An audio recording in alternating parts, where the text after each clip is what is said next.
ఈ ఆదివారం చర్చి మానేసి ఇంటి దగ్గర నుండి ఏం కొంపలేం మునగవు, కొంపలేం మునిగి పెద్ద పెద్ద ₹1,00,000 నష్టాలు రావు. వేడి తగ్గిపోతుంది.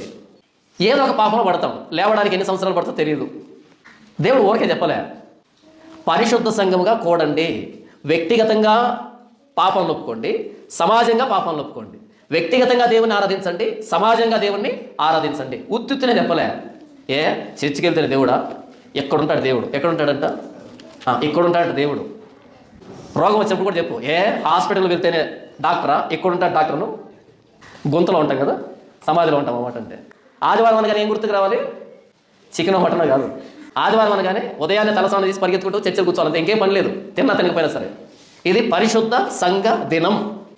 మనం ఎన్ని పాపాల్లోనైనా ఉండొచ్చు గాక, వచ్చి కూర్చోండి, ప్రభు మాట వినండి. ఏదో ఒక మాట మనల్ని మారుస్తుంది. దేవుడు మనకు ధైర్యాన్ని ఇస్తాడు, మనకు సహాయం చేస్తాడు, మనల్ని విడిపిస్తాడు.